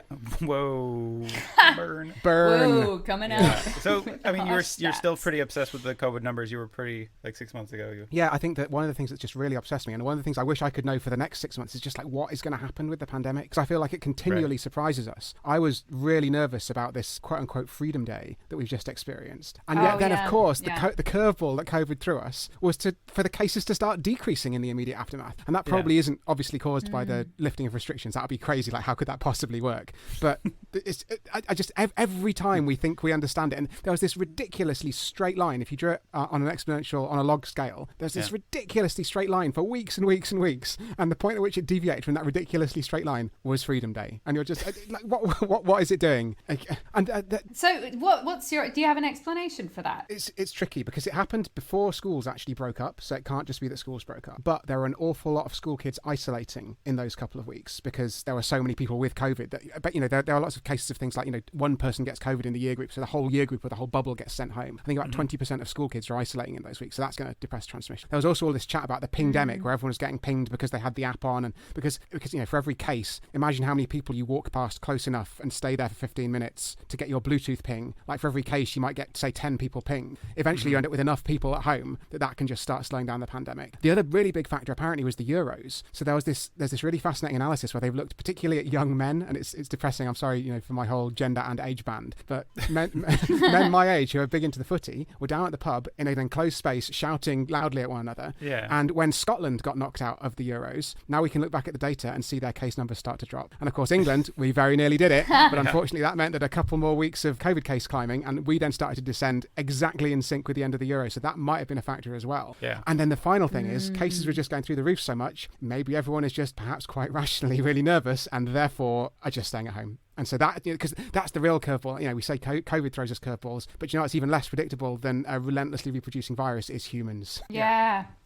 What about your thoughts on, herd immunity? Do you feel like the fact that, you know, over 80% of adults have now had the jab, and also obviously loads of people have actually had coronavirus. So do you think that could finally also be kicking in? I think we're not there yet. So the 80% is 80% of adults, and there's a huge section of the population who are under 18. So that's going to be a big problem. Yeah. And the other issue is that we think that the original coronavirus, classic COVID, as I like to call it, SARS-CoV 2.0, had a reproduction number. So that means the number of people who caught it from a single case of something like 2 or 3. And that means that you have to vaccinate something like maybe 2/3 or 75% of people in order to get this herd immunity. Either they have to be vaccinated or they have to have caught it. However, we're now in a position where Delta, this new variant, has a reproduction number probably somewhere between 6 and 9. So it's much, much more transmissible than the previous variants were. And if you work through the maths, that means you need something like 90% of people to be vaccinated before you, or to have caught it before you get full immunity. We also know the vaccines aren't 100% effective. We also know that you can catch COVID a second time. It's not super likely quickly, but that erodes it as well. So it's even possible, if Delta is transmissible enough, that even if we vaccinated literally everyone, we couldn't get herd immunity now. So I just don't think we've got it yet, and I don't really know what's going on. I think there's a lot of head scratching going on because it's very hard to work out what's happening. Yeah. Wow. Well, on the plus side, Earth didn't collide with Mars. That's definitely, and actually, you know, having listened to that and how, as you correctly observed, how depressing that sounds with hindsight, I thought, you know, that is a really positive spin, isn't it? Because we sort of set expectations really, really low, and the whole planet hasn't been destroyed in a sort of rain of fiery Martian debris. So, you know, win-win. You know, bonus for us. Yeah, that's pretty great. At the risk of freaking Tara out, I did read an article the other day about how the moon is wobbling. So What? I was listening to something, somebody was like, the moon is wobbling, and I was like, is that true? And I looked it up, and it is true, but it's part of a normal 18-year cycle that the moon will like wobble in its orbit. But it means like, what are they called?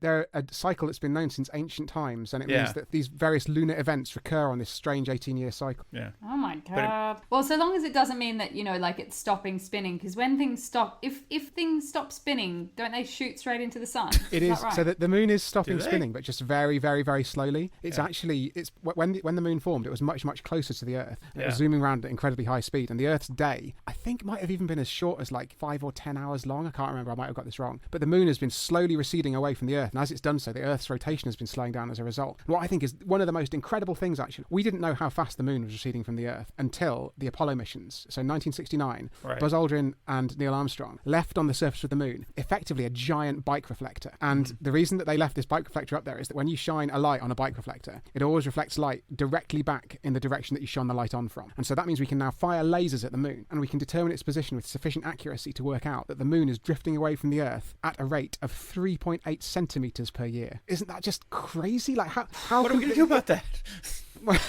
Well, it's going to mean that the day is like 27 hours long in a billion years or something. So I think the answer is worry about as much as we should have done about my podcast prediction. Yeah, well. With the Mars thing, I've thought about that so many times. I've literally, the number of times I've been just going about my day and been like really stressed about something. I've been like, hey, but you know, Earth might collide with Mars, so don't worry about it. You know, like as in like. Found a real silver lining to this grim apocalyptic prediction. Yeah, like, is Will like, we've got so many bills, and you're like, babe, don't worry about it. I'm just going to kick up my feet here because Mars is going to take care of all this. Don't even worry. That's literally exactly what. That's how I speak to Will as well. Very weird. Yeah. Just very confident voice. Yeah, okay. All right, I don't know why that I love that, Matt. That was beautiful. Okay, so Andrew, back to you. I was just wondering, like, what's your life been like day to day? Are you writing a sequel? What do you do like during the day other than interviews and stuff? It's been really intense, actually. Because listening back to the previous podcast, I could just like, or the previous half of the podcast, I could just like feel that things haven't actually changed that much. I think they're finally on the cusp. Maybe if you'd done like an 8 or 9 months later with me, you might have found there was a bit more change in my life. But I've had this like real double whammy. I'm so glad that the book didn't come out in the US and the UK at the same time. But it meant that I spent like 2 months, doing all the UK publicity. Then there was like a month building up to the US book launch. Then there's been about, I guess, 3 months or so post US book launch. And I'm finally at the point where I hope, as I said, I've been thinking for the last like 2 years, where I can actually spend a bit of time doing things like making videos and thinking about what the next book's going to be and that kind of stuff. Because it's just incredible. I mean, I guess this is obvious, but the US is really big. And so, if you imagine how many, TV shows and podcasts and whatever there are in the UK, like if it grows on a per capita basis, you'd expect there to be like 5 or 6 times as many in the US. So understandably, there's just been more and more stuff. And what you find with this publicity is if you do one big thing and it goes all right and you don't accidentally insult the French, then obviously you sort of trickle down through other news shows and other people want to interview you and so on and so on. So I'm finally, I think, getting to the end of that sort of stage of the US publicity and thinking about what to do next. And what are your thoughts at the moment? I think I'm going to try and write another book. I'm going to sort of zoom out from aging and talk about other ways in which we can save the world, but I'm not going to say any more than that for now. It's going to keep that under wrap. Okay. There's been some quite exciting discussion potentially, but the trouble is it's exciting, but it's very early stage, and these things have 100 more hurdles at which they can fall. But we're talking about a TV series, so I'm working with a producer in the US to try and turn Ageless into something televisual. But there are just so many ways in which that could go horribly wrong. So we'll just have to wait and see with that. So another very long, drawn out process. process. And the other thing is I am finally making some YouTube videos. So that one about Mars colliding with Earth, that is on the internet. I found the time to edit it and put it out there, even though there were so many animations in it, which was quite exciting. And the most recent one I made was about whether or not coronavirus could have leaked from a lab. So I'm finally getting a bit of time to put some science videos out there. How do we find you doing this? So what do we look I'm up? on youtube.com/Dr. Andrew Steele. So Dr. Andrew Steele. It's gonna happen live. Did coronavirus leak from a lab? I feel like not, right? I think it's more possible than we originally considered, but the evidence is still against it, is the sort of conclusion that I come to. It's been a really interesting ride putting that video online, because it's really weird making a YouTube video, right? So the problem is you script it and then you film it and then you edit it. And the key word in all of these things is you, because you're often doing these things like on your own, in a silo, like watching this stuff back. And when I'd written it and filmed it and edited it, I watched it back and I thought, do you know what? I haven't really come down hard enough being like, there's definitely a possibility it could have leaked from a lab, but it's the less likely of the two possibilities. Right. And I didn't really come down as my conclusion was like, we should do an investigation. This is really important. We need transparency. And I didn't really like slam home this probably occurred naturally. But what I found is actually a lot of the commenters, and I know that the commenters under YouTube videos are, let's say, a self-selecting bunch, but a lot of the commenters are clearly of the opinion that I've like thrown down the gauntlet and completely dismissed out of hand the possibility, or not even the possibility, the incredible high probability that this thing definitely came from a lab. And so actually with hindsight, I wonder if this video, which sort of, as I rewatched it, I was like, I should probably have been a bit clearer about that. Maybe actually it was a better bit of science communication than I realised, because a lot of the people who are more in the sort of lab leak conspiracy sort of camp will perhaps have appreciated my completely unintentional, even-handed approach. Oh, okay. Well, that's something. Is it kind of like that weird thing that with human behavior, where if you tell somebody they're wrong, it just sometimes reinforces their thoughts even more? I think so. If you so. tell somebody a conspiracy theory is wrong. So if you had said, like, it's probably not the lab, it's very unlikely, then people might have been like, oh, well, he's just part of the cover-up or whatever. Yeah, I'm just being paid. I've literally been accused. I don't think it was in this context, but I have literally been accused of being paid by Big Pharma. Oh, yeah. I think that was... How did that make you feel? I think that was in a book review on Goodreads. Which, do you know what, actually, which I'm gonna look that up right now. I'd forgotten that happened, but this is probably my favourite review. So let me see if I can find it. I always love when people say the words Big Pharma. I just find it really funny. just because it's like as if, like, I don't know, pharmaceutical companies are actually like some giant kind of monster that's like bulging it, like to get, like it's like formed as some kind of super villain, you know, like all these different companies. I thought it was because in your accent it sounds like they're saying a big farmer. It's a big pharma. Big Pharma. He's enormous. Is that how I sound to you, Matt? Like, it's like, oh, g'day, Matt. How are you, mate? It's good to see you again. I found this review. Okay. So it starts. Oh, great. It starts meh. So that's always a good opening, and then it comes in 7 points. So let's go through them one at a time. Okay, One, great. The first 2/3 of the book were summaries of the history and experiments of the science of aging. So cliff notes. I mean, that's not a massive criticism. wow. But I'll tell you, whatever, fine. Number 2, and he's going straight in, like laying his cards on the... I'm assuming this is a man, but I'm pretty sure this is a man. Number 2, laying his cards straight on the table. 2, he is pro-vaccine. And you're like, okay, so this is what we're dealing with here. 3, he is anti-vitamins. But then you say, like, as in, it's probably more logical to just improve your diet. Right, exactly. As instead of taking supplements, like, as in that makes perfect sense. Yeah, and in fact, this reverses the whole, being paid by Big Pharma thing, because I'm advocating people don't take pills, they just eat vegetables. So maybe I'm actually pro Big Pharma, as we were just discussing. That could be exactly what's Big going Australian farmer, yes. Yeah. yeah. 4, he never mentions environmental hazards like MSG or impure water. So it's like, I didn't mention not to drink filthy, contaminated water in my health advice. I mean, I also didn't mention not shooting yourself in the face. I also didn't mention, like, not playing on motorways. There is lots of longevity advice that I'm sort of hoping that the educated reader will probably, come to the book knowing that perhaps I can give them some advice they might not necessarily have thought I of. did feel like reading the book, there was a great lack of, like, you saying don't stand in a field during a lightning storm. And I felt like that was irresponsible. Also, that would have really is helped. MSG bad? I feel like that's I think that's actually turned out to be an urban myth. Yeah, I did actually. Is it not bad for you? Oh my god, I'm going to eat so much. And it's probably, honestly, it's probably slightly racist to think that it is. Yeah, I think it might be. Yeah. So number 5, his advice is just to hang on until the great anti-aging drugs are around the corner are available. And I'm like, yep, that is exactly what my advice is. 6, his advice is not to drink, not to smoke, lose weight. That's one of the misspellings that I hate the most, so I'm going to pronounce that as it's written. Eat less, walk for 10 minutes a day, and sleep up to 8 hours, but not over 10, is a simpleton's guide to lower tier Tony Robbins. I don't even know who that is. Good health advice. How do you not know who Tony Again, is this one of these things where my Australian publicist would be like laughing at me at this point? No, Tony Robbins is like an American mental health guru. So, but I guess you probably aren't. Maybe you're not into self-help. But if you were like me, you would know and love. He's a giant Robbins, man with giant teeth and big hands. But he's always, God. He's telling you to improve your life. And number 7, this is what it's really all been building up to, so I hope you're ready. Okay. He looks like a low-grade regional dinner theatre magician sniffing after divorcees. Wait. Oh my gosh! I mean, hats off to him for that incredible That's a pretty good description. Though. Not of you. It really but paints a picture, doesn't it? I just think that's so imaginative of him. Like, as in, I mean, yeah, it's a surprise after all the rest of the review to just suddenly that comes out of left field as point 7. It is impressive. You've got to hand it to him. Really detailed, like what did he say? Sniffing after divorcees? Yeah. Is that what he said? Incredible. And then, of course, to That's conclude, amazing. if he was not paid by Big Pharma to write this, I would really be surprised. Ooh. Wait, I want to go back to so he hated the book so much, and then he flipped over the back and he's like, look at this motherfucker. God damn it. Stupid fucking face. Like, I find that hilarious that he's just like, not only is the book bad, but this guy's weird looking. I mean, Yeah. I just assume that he has had some bad experience with a regional dinner theatre magician in his time. Yeah, maybe they took his wife. Yeah. Yeah, I think that's the most likely explanation.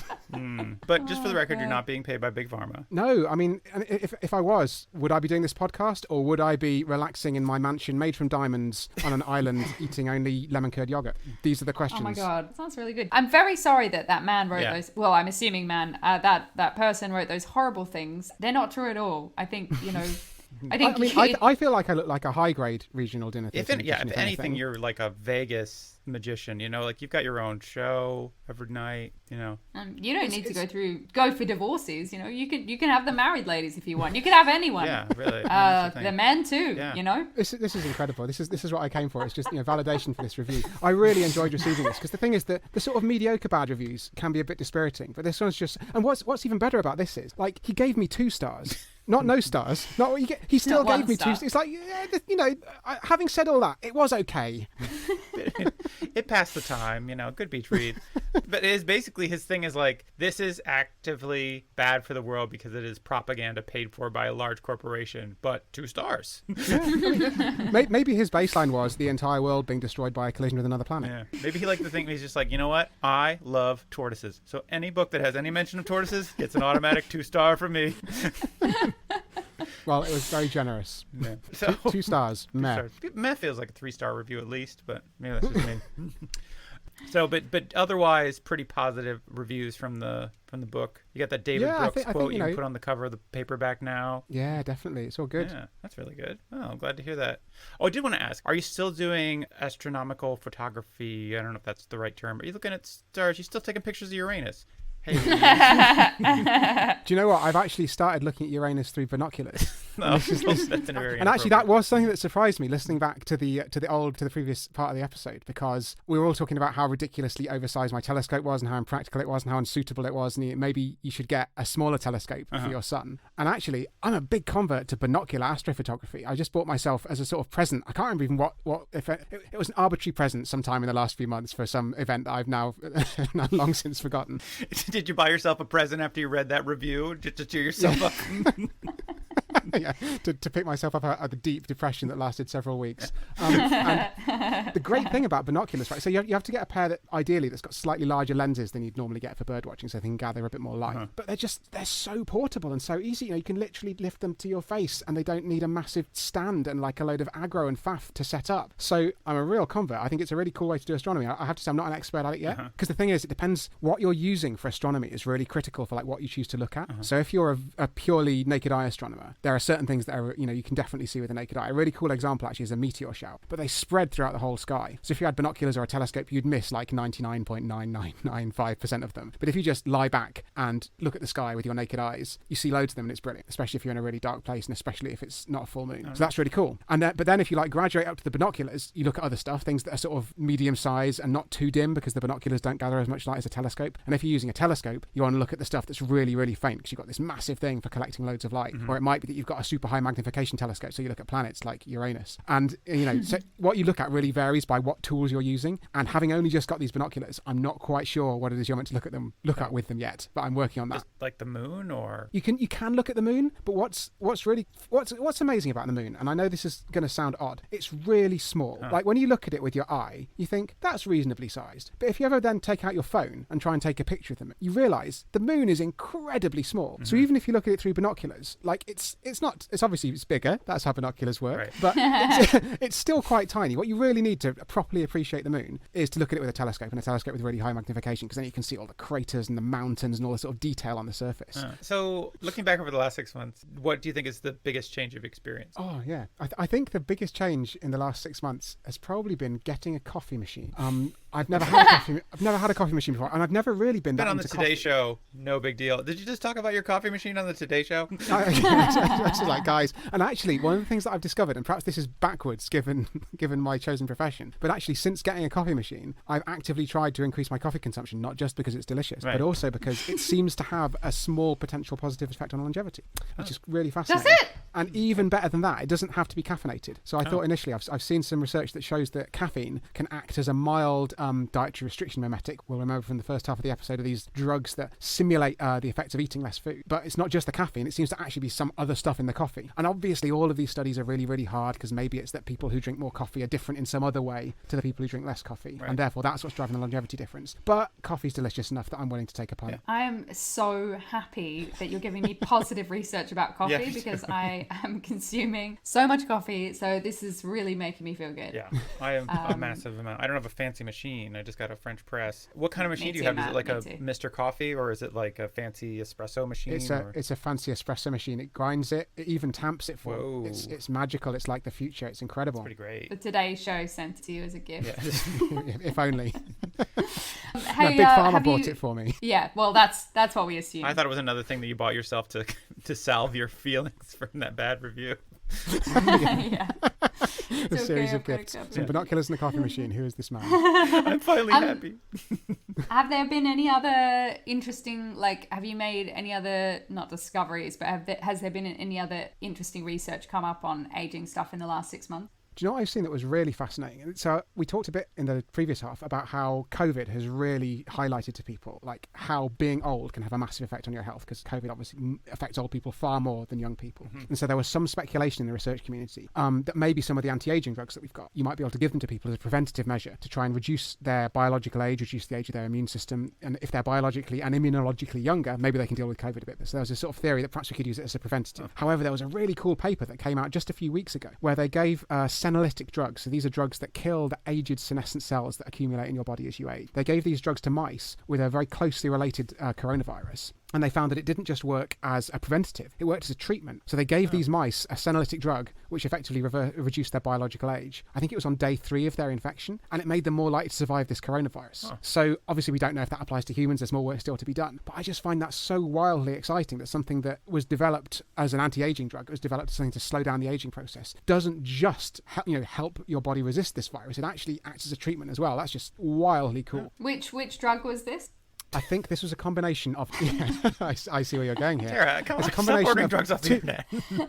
two pre-existing I'm drugs. going to get more rapamycin. One called dasatinib, which you've got to be pretty careful with because it's a chemotherapy drug. So you want to Oh give that. yeah, you spoke quite a bit about that, didn't you? In the book? And there's also a drug called quercetin. So it's this D plus Q combination. Quercetin is this thing that's a flavanol. It's a kind of something that's often found in food. So the combination of those two things we know kill senescent cells, and as I say, seems to make mice more likely to get better from coronavirus infection. Wow. Okay, so none of this stuff will be available for some time, but No, over the counter. just really, really interesting to know about, just for the future, because it's sounding more and more likely that it could actually be in our, in our lifetime. I think that's what just makes me really excited about this stuff, because you can easily read about this anti-aging stuff and think, oh, this sounds like some mad sci-fi, maybe in 150 years time our children's children will be benefiting from these things and they'll all be immortal and they'll all be like jetting around in their moon suits and whatnot. But actually, these things are happening so quickly.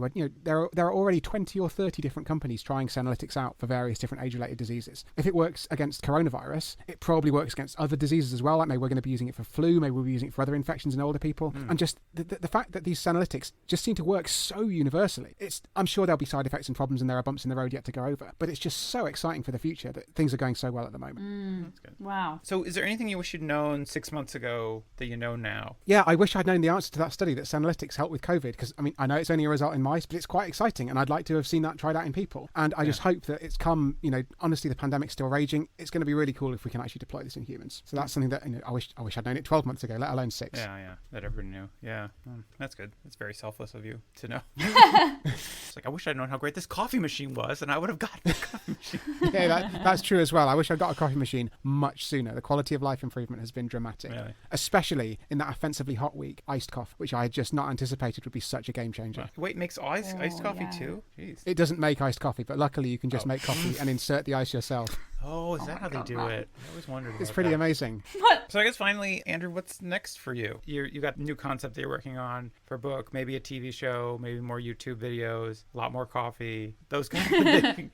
Is that kind of the future of Andrew Steele right now? Do you know what I've just remembered that is in the future of Andrew Steele? It's actually the quite near future. I'm going to be, and this is the most surprising media coverage the book has got, I'm going to be in Vogue India. Really? What? Can you believe that? So Wow. some Vogue journalist in India obviously read the book, and I had a chat with her a few weeks ago, and I'm not quite sure when it's going to be in the magazine, but I think that is probably going to be the high point of my career of any sort. Getting around, yeah. That is so cool. Wow. Once you've made Vogue. Yeah. I don't think I'm going to be on the cover. I haven't confirmed. She did ask for a Nice. photo, but I'm not sure that's what it's for. Is I was going to say like a fashion shoot, like a kind of... She'd be like, sorry, it just looks like someone who chases divorcees. I can't use it. Yeah, I'm sorry. This guy, no amount of makeup. just like Frankenstein-looking motherfucker. Actually, I was going to ask you, have they translated it into other languages, or is there plans to do that? Yes, that is happening. There are, I think, 11 languages it's currently being translated into, so I won't try and reel them off. But it's going into Russian, Korean, Portuguese, Czech, Chinese, all kinds of languages. Not French. You made that very clear. No, definitely not. And I would refuse even if offered. Yeah. I just want to say to the listener, if you're wondering why we're being so abusive towards Andrew about his looks, it is because he's a traditionally good-looking man, and none of them are true. Yeah, it's true. Okay, I just realized they can't see you, so they don't know that it's clearly a joke. That's very kind. Yeah.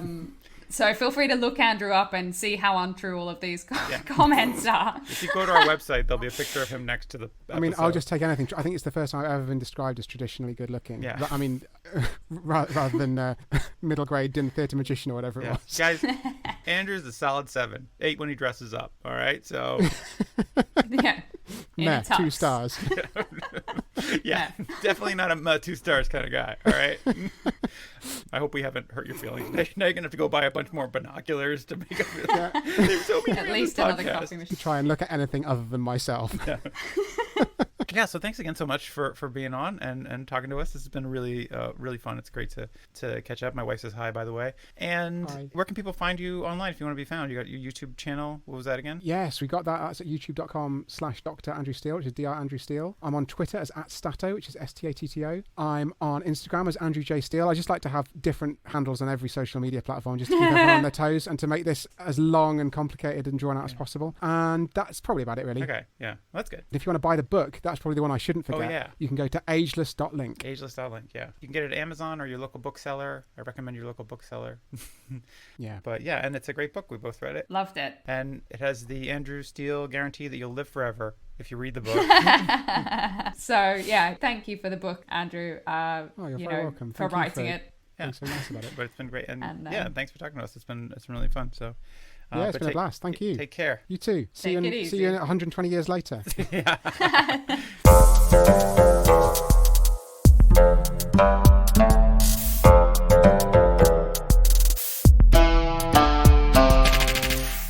What do we talk about? Well, you started off with that great Deep Space Nine reference. Have you been watching Deep Space Nine? No, I have not, and I never will be, so... Come on! Put Will on the phone. I think I can convince him. Oh my god, Will is definitely the last person that would watch it. He's not even watched any of the Star Wars or like any... He's like, I don't think he's ever... I literally don't think he's watched any sci-fi, virtually, so yeah. I mean, he's missing out. There's some good stuff. Oh, there's some good stuff out there, Will. There's some good stuff. I can recommend, Alien. That's good. Yeah, well, whatever. It's your loss. I don't care. Alice was saying like she's been looking for something to watch by herself, and then she like teased me like maybe I'll start watching Deep Space Nine. And I was like, really? She's like, but by myself, and I was like, I don't care. I just want you to watch it. So good. It's like I don't care if you tell me about it, but I want you to experience the joy that comes from watching Star Trek Deep Space Nine. Are we still talking about Deep Space Nine? We will forever be talking about Star Trek Deep Space Nine. Anyways. Okay, Burns Night. That was the other thing we talked about. Oh yeah. Anything? Any thoughts on that? We still have some haggis left over. I'm looking forward to when see, the thing is you can only buy haggis in the store around Burns Night in January. So unless you're smart about, I said that's a real loss. It's vegetarian haggis. We went over. I know, but still, like, are they trying to make it taste like real haggis? This is what I don't get sometimes. Where I'm like, why do you want something to taste like meat if it's not like meat? It's not. No, I mean, well, because they're kind of making haggis is like a lot of the spices, and there's a lot of grain in it to begin with. So it doesn't taste like meat. I have no idea what real haggis tastes like, for the record. But like, I don't know. Like, fantastic. I once got in a big argument with somebody where I said I had vegetarian pepperoni, and they were like, "That's not pepperoni," and I was like, "Yes, it is. It's vegetarian pepperoni." And they're like, "No, pepperoni has meat in it." And I was like, "Really? What meat is in pepperoni?" And they couldn't answer. What meat is in pepperoni? Is it not pork? It's pork in Europe, but it is usually beef in America. Really? Yeah. Wow. So, but my point was like pepperoni is the spices that you use to cure the meat of pepperoni. That is what you are eating and enjoying, and that is why you enjoy pepperoni. So if you can put those same spices in something else that's kind of a similar color and consistency, then you have pepperoni. Yeah, like if you mix those spices with rice, that's also pepperoni. Fuck you.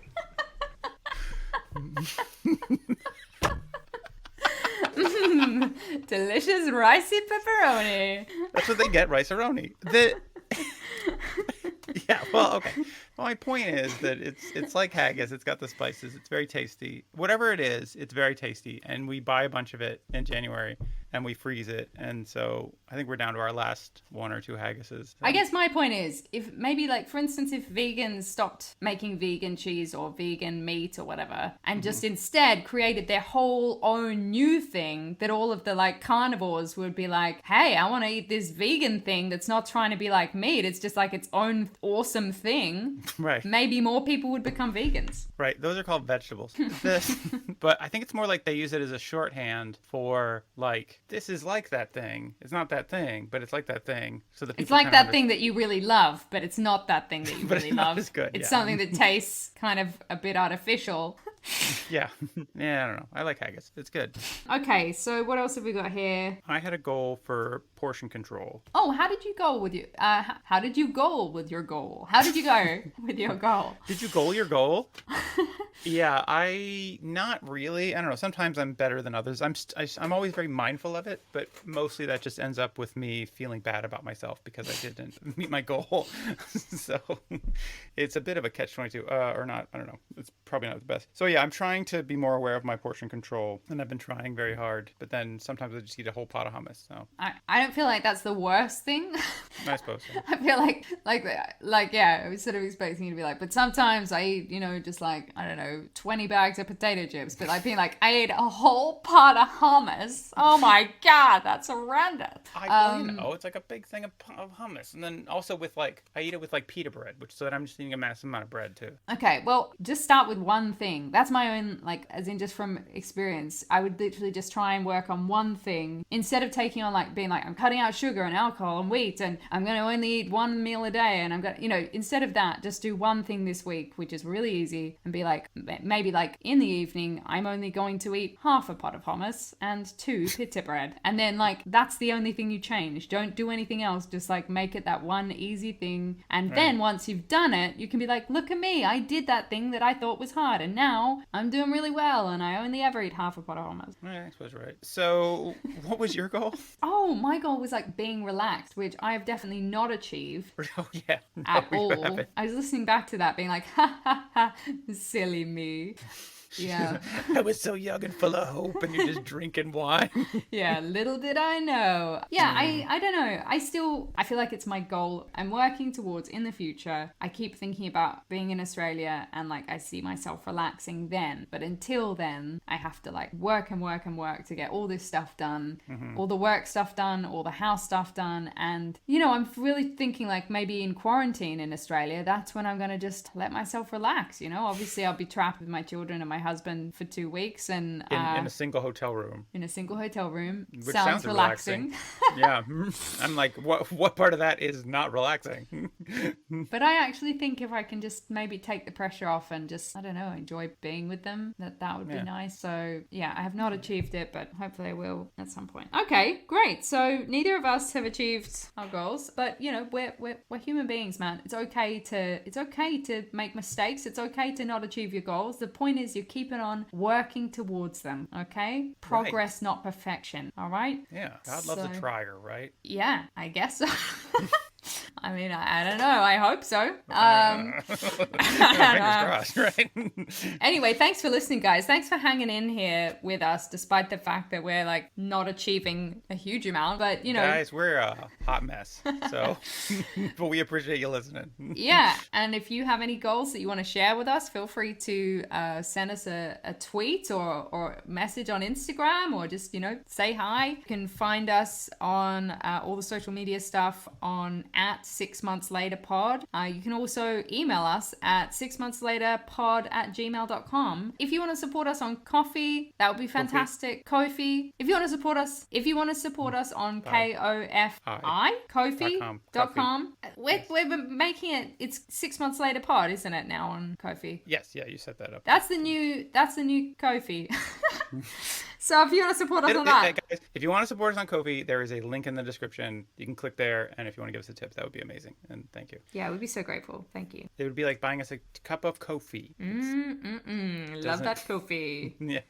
But yeah, and also tell a friend. If you spread the word about the podcast, just let somebody know. Just, you know, far and wide. You know what would be a great way to get people's attention is if you just go up on a roof and stand on a ledge and just yell about it. A lot of people pay attention. Yeah, or hold a banner up on the streets. That always seems to work well. I think that works, yeah. You could always write something like, the end is nigh, follow 6 months later pod, listen to 6 months later pod. So you say, yeah, the end is nigh in 6 months. Later pod. Yeah, exactly. You can follow me on all the stuff. My current name is at tara.the.ham, like the meat. And yeah, lots of some good comedy gold on there. Nice. Yeah, you love those comedy videos, so come on over and say hi. You say that, but people stop you on the street sometimes and tell you they love your comedy videos. That is true, actually. That has happened one time, so you know, it's happening. It happened a non-zero number of times, and that's really impressive. Super impressive. What about you, Matt? Where can people find you? Well, if you want to see the things that nobody's stopping me about online, you can go to mshadorn on Instagram mostly. Just friend me on Facebook. I don't know. I don't have a lot of Facebook friends, I realized the other day. And also, if you're looking for another great podcast, I do one with my friend Anna called Saint Misbehavin'. We're a pair of non-believers talking about saints and what it means to be a good person out there in this crazy world. But anyways, thanks again for listening, everybody, and we'll see you again next week. In 6 months. Take it easy. Bye.